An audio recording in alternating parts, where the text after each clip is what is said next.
Most people think airports become quiet after midnight. They don't. The crowds leave, the terminals dim, but the runways stay lit for something. My first year working night maintenance at a regional airport in Nevada, an older technician handed me a card with 4 unofficial rules written on it. One of them said, "If something lands without sound, keep your head down." I thought it was a joke. Then one night, something came through the fog asking Tower for permission to land. My name is Daniel Mercer, and for almost 6 years I worked night maintenance at a regional airport in northern Nevada. Not the big kind of airport with crowds, restaurants, and rolling suitcases. Ours was smaller. 2 runways, 1 terminal, a few hangars, a fire station, and miles of empty desert around it. At night, the whole place felt unfinished. The job was simple on paper.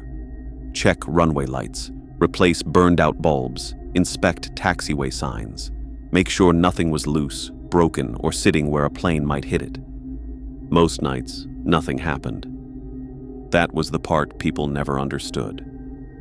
The airport was loud during the day, but at night it became too quiet. You could stand in the middle of a taxiway and hear the electricity humming inside the light fixtures. You could hear wind dragging sand across the asphalt. You could hear your own jacket moving when you turned your head. I worked with an older guy named Frank Harlan. He had been there since before the terminal was remodeled, before the new control tower, before half the safety rules were written down. Frank didn't talk much unless he needed to. On my 3rd week, he gave me the rules. Not the official ones. Those were in binders. His rules were written on a folded index card he kept clipped behind the sun visor of the maintenance truck. He handed it to me while we were parked beside runway 22, waiting for tower clearance. "Read that," he said. There were only 4 lines. "Do not answer tower on channel 3 after 1:30 a.m. If you see taxi lights with no beacon, stop moving. Never drive past the old windsock after the fog rolls in.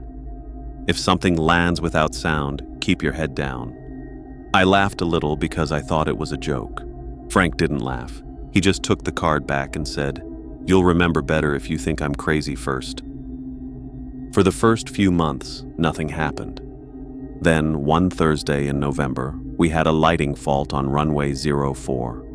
3 edge lights had gone out near the far threshold, almost a mile from the terminal. No flights were scheduled until morning.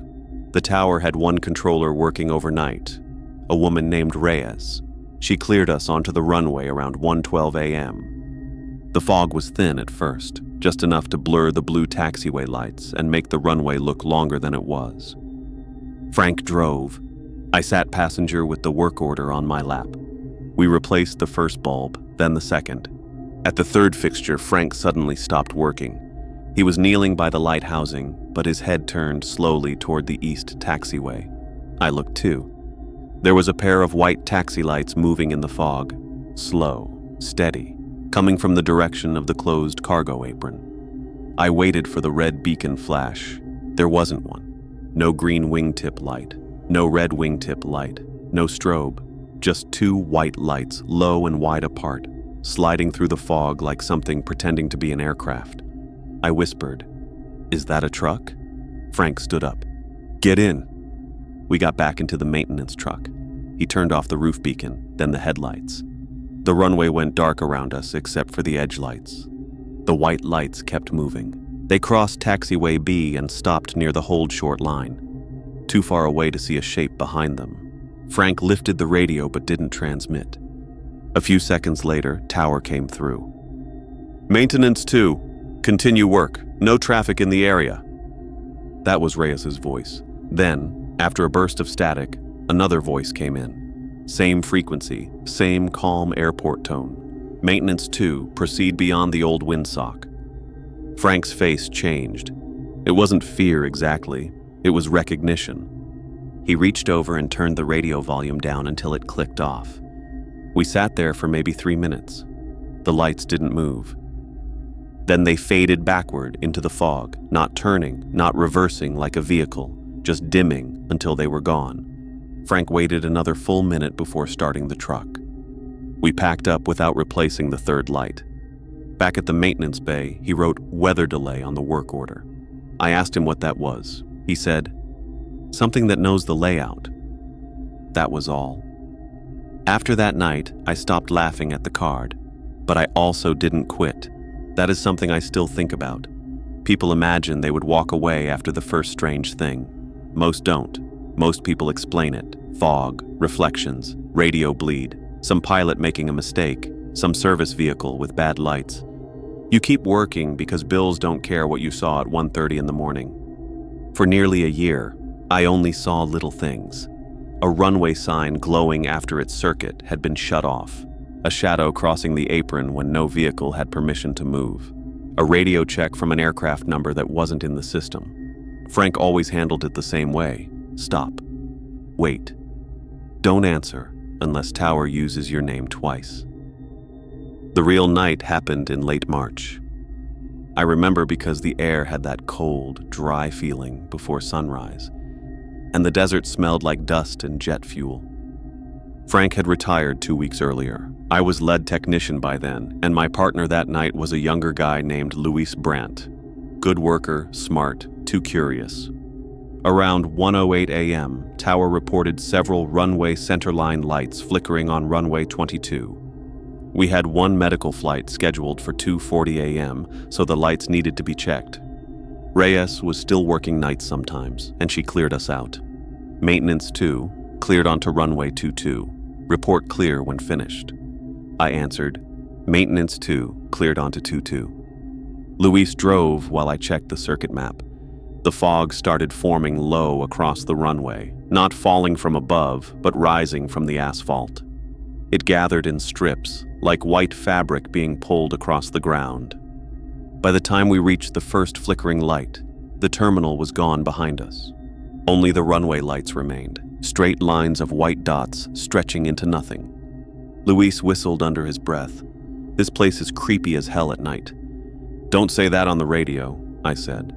He laughed. We checked 5 lights, nothing obvious, no water intrusion, no cracked lenses, no loose connectors. Then every light ahead of us shut off. Not the lights behind us, only the ones ahead. The runway became a black strip disappearing into fog. Luis stopped the truck. Breaker trip? No, I said.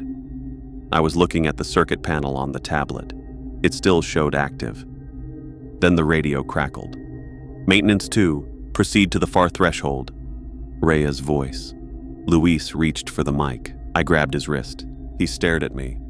The radio crackled again. Maintenance 2, proceed to the far threshold. Inspection required.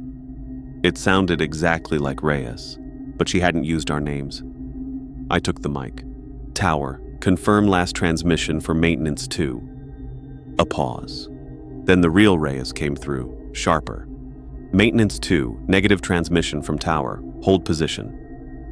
Luis went pale. I turned the volume down a little, not off. Ahead of us, in the dead section of runway, a red light blinked once. Then again. Aircraft beacon. Very far away. Low to the ground. Luis whispered, Is someone landing? No scheduled traffic, I said. But my mouth was dry. The beacon flashed again.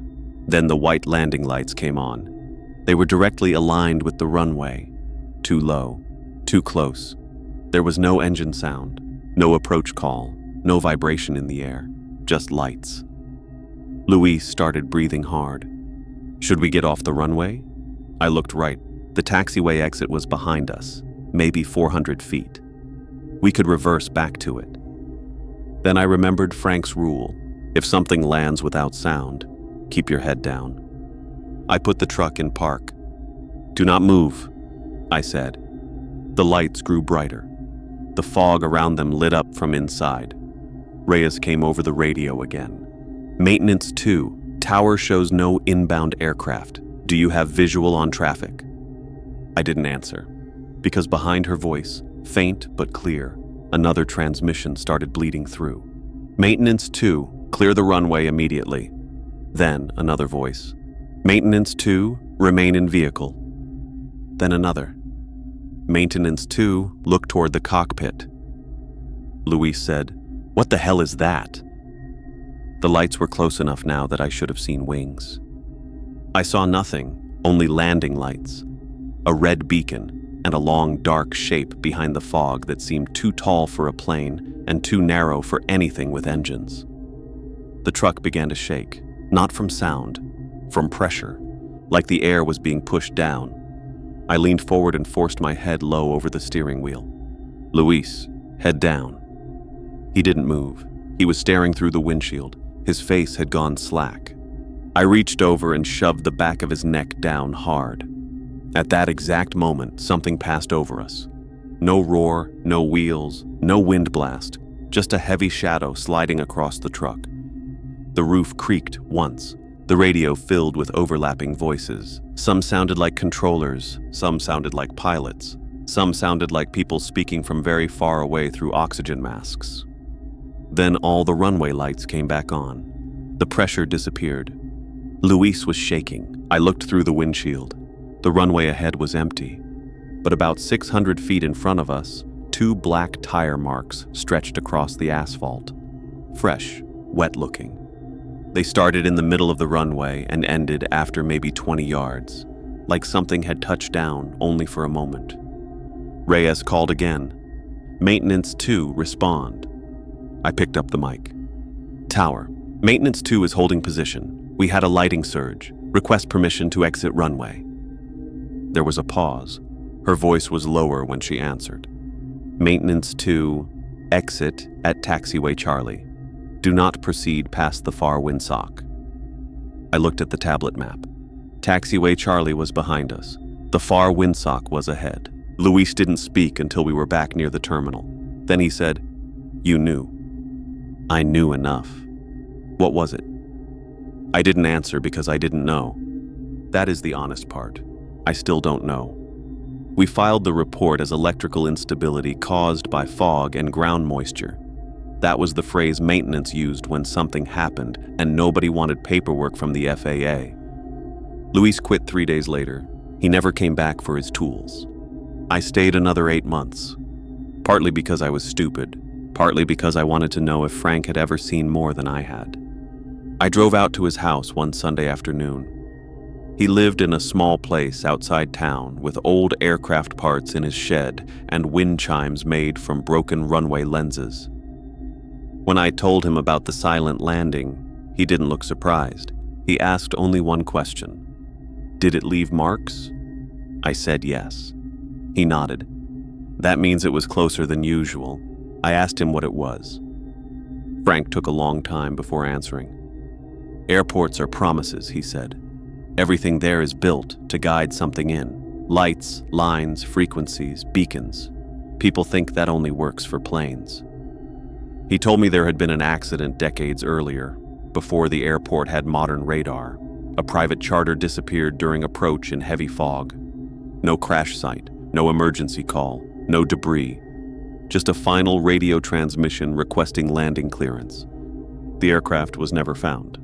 For years afterward, tower operators reported calls from that same tail number during foggy nights. Eventually, the records were boxed up. The runway was extended, and the old windsock area was abandoned. Most of the time, Frank said, it just wants permission. That sentence bothered me more than anything else, because I had heard those false transmissions. Proceed, clear, look, respond. It wasn't attacking. It was asking to be treated like traffic, like something still trying to arrive. My last night at the airport was July 17th. I remember the date because it was hot, even after midnight, and the insects were hitting the maintenance bay lights so hard they sounded like rain. I had already accepted another job at a power utility, 2 more shifts, and I was done. At 1:26 a.m., the runway lights on 22 began pulsing, not flickering, pulsing. Every white edge light brightened and dimmed together in a slow rhythm, like breathing. I was alone that night. No partner, budget cuts. Tower had a new controller, a man named Collins. He was polite, but he didn't know the old habits. Maintenance 2, we're seeing irregular voltage on runway 22. Can you inspect? I almost said no. Then I thought about the medevac flight scheduled before dawn. I took the truck. The fog was already waiting past taxiway Alpha. thick, low, silver under the lights. I drove slowly, keeping the terminal behind me as long as I could. At 1:33 a.m., Channel 3 opened. "Maintenance 2. It was Collins's voice. "Switch to Channel 3 for runway inspection." My hand froze on the wheel. The main radio was still on tower frequency. I answered there instead. "Tower, confirm channel change." Collins replied, confused. "Negative, Maintenance 2. Stay this frequency." Then Channel 3 spoke again. This time it used my name. "Daniel, continue to the old windsock." I stopped the truck. Ahead, the fog parted. Not naturally. It opened in a clean corridor down the runway. At the far end, I saw an aircraft, small passenger plane, twin engine, white body, no markings I could read. It sat perfectly still on the runway, facing me. Its landing lights were off. Its cabin windows glowed dim yellow. I knew that plane was not there in the normal way. The runway surface beneath it looked wrong, darker than the asphalt around it, as if the plane brought a piece of another night with it. The radio hissed. A pilot's voice came through. "Tower, this is Sierra Lima 86, requesting final clearance." My heart started beating so hard I could feel it in my throat. Collins answered before I could stop him. "Sierra Lima 86, say again?" The fog around the plane lifted slightly. The cabin windows brightened. One by one, silhouettes appeared inside them. Passengers, sitting upright, motionless. Too many for a small aircraft. I grabbed the mic and shouted, "Tower, do not clear that aircraft." Collins came back, irritated and scared. "Maintenance 2, I have no aircraft on radar." The pilot repeated, calm and patient, requesting final clearance. Then the plane's cockpit window lit up. I saw someone inside, not clearly, just the shape of a pilot leaning forward, head turned toward me instead of the runway. The maintenance truck engine died. All the runway lights went out except one line leading from my truck to the plane. A path. The cab filled with a smell like old rainwater and burned wiring. Channel 3 whispered, "Guide us in." I remembered Frank saying it wanted permission. I also remembered the first rule. Do not answer tower on Channel 3 after 1:30 a.m. So I didn't. I turned off the radio completely. The silence after that was worse, because the plane was still there. Its door opened. No stairs, no movement, just a black rectangle in the side of the fuselage. For a few seconds, I heard faint sounds from inside. Seatbelts clicking, soft coughing, a child crying once, then stopping. I put my head down, not because it was passing over me, because I felt, somehow, that if I looked too long, I would understand where it had been. And I don't think people are supposed to understand that. The truck restarted on its own. I kept my head low, put it in reverse, and backed up using only the side mirror. I did not turn around until the terminal lights reappeared behind me. When I finally looked forward again, the runway was empty. The lights were normal. Collins was calling me over and over. I told him I had a vehicle malfunction and was returning to maintenance. I resigned the next morning. No 2 weeks. No goodbye party. Frank was the only person I called. When I told him what happened, he said, "You did right." Then he asked if the door opened. I said yes. He went quiet. After a while, he said, "Then don't ever go back there after dark." I haven't. It has been 4 years now. I work power substations these days. Remote sites, long roads, bad weather, plenty of night shifts. But nothing feels like that runway. Sometimes when fog rolls in low across a service road, I still hear radio static in my head. And every so often I check public flight trackers for that airport. I don't know why. Maybe habit, maybe guilt. Last winter, I found a delay notice for a medevac flight that had been scheduled to depart just before dawn. The official reason was runway inspection. Only one detail bothered me. The delay was logged at 1:47 a.m., and beside it, in the remarks section, someone had typed, "Awaiting landing clearance."